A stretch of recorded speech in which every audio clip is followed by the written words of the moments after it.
Kilometre हवा में rocket जा चुका होगा और बूस्टर का ईंधन खत्म होगा, तब लिक्विड इंजन अपना काम करना शुरू कर देगा।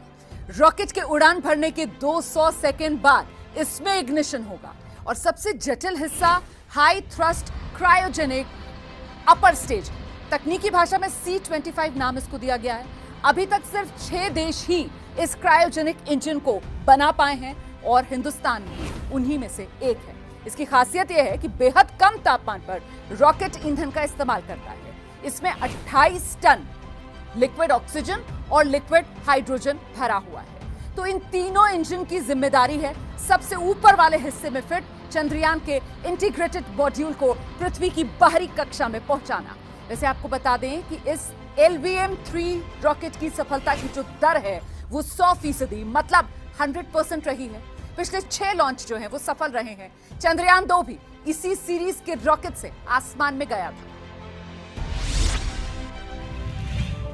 रॉकेट के 3 हिस्से जिस चंद्रयान को ले जाने के लिए जुटे हैं वो यहां पर लगा है, यानी सबसे ऊपरी हिस्से में, और इसी में है चंद्रयान का इंटीग्रेटेड मॉड्यूल।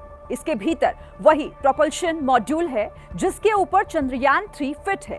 चंद्रयान यानी लैंडर और उसके भीतर रखा हुआ रोवर, जिसकी मंजिल है चंद्रमा के दक्षिणी ध्रुव पर लैंडर को सकुशल चांद पर उतारना और रोवर को चंद्रमा की सतह पर चहलकदमी करना। वही रोवर चांद के रहस्य से पर्दा उठाएगा, क्योंकि चांद के दक्षिणी ध्रुव पर आज तक कोई नहीं पहुंचा है।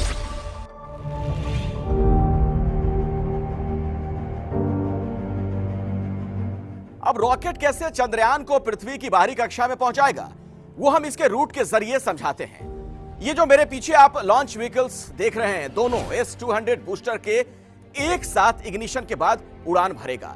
उस वक्त रॉकेट की रफ्तार होगी 1627 किलोमीटर प्रति घंटे।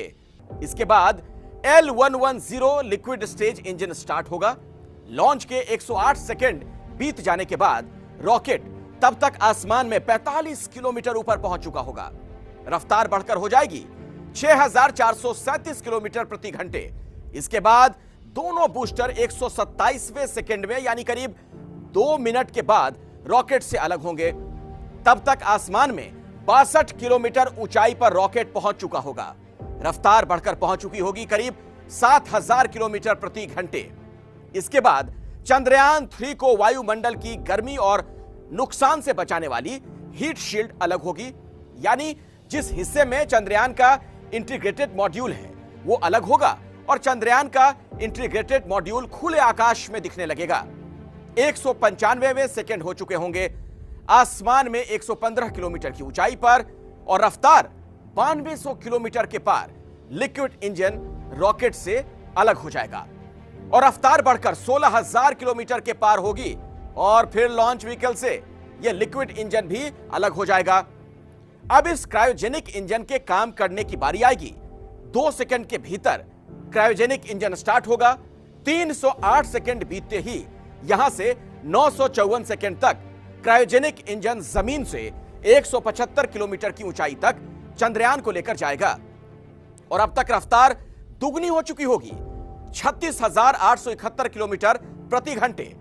तब यह इंजन बंद होगा और उड़ान के 969वें सेकंड पर लॉन्च व्हीकल चंद्रयान के इंटीग्रेटेड मॉड्यूल को जमीन से 179 किलोमीटर ऊपर GTO यानी जियो सिंक्रोनस ट्रांसफर ऑर्बिट में स्थापित कर देगा। इसके बाद सौर पैनल खुलेंगे और चंद्रयान पृथ्वी के चक्कर लगाना शुरू कर देगा।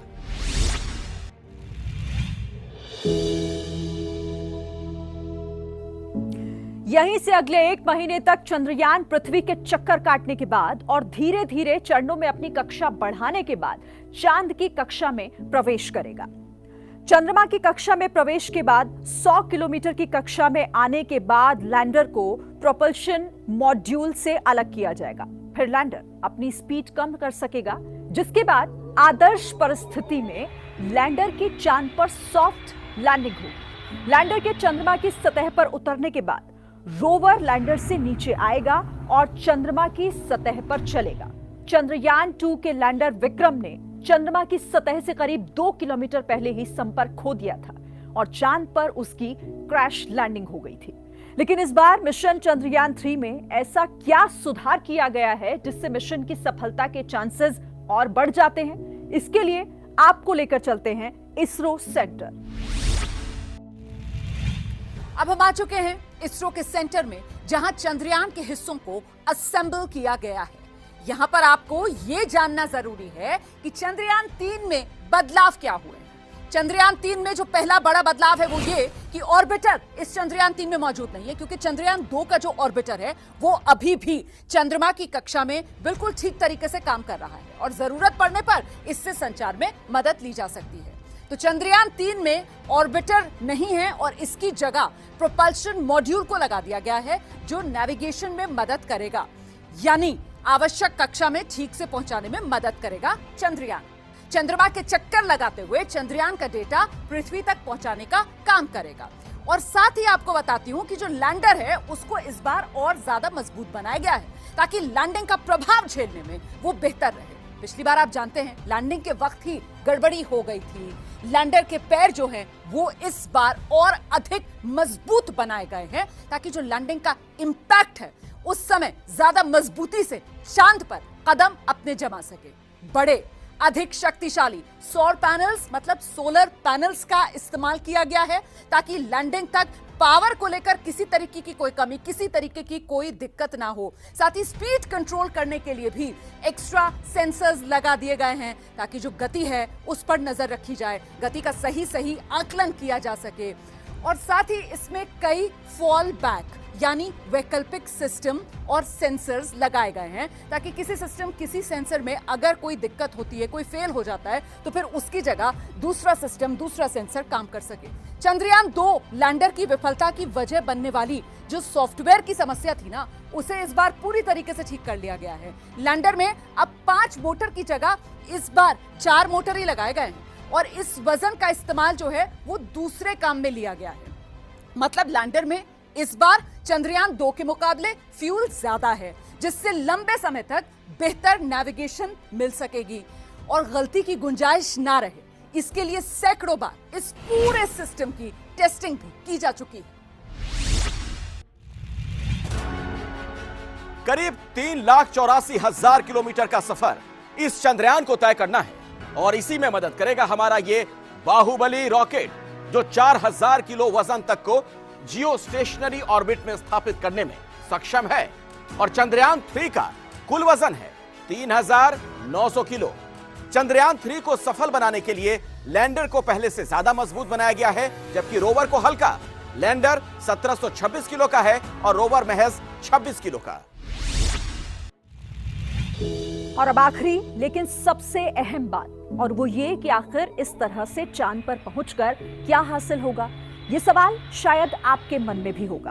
तो आइए इस सवाल को समझने की कोशिश करते हैं कि चांद पर पहुंचना क्यों जरूरी है।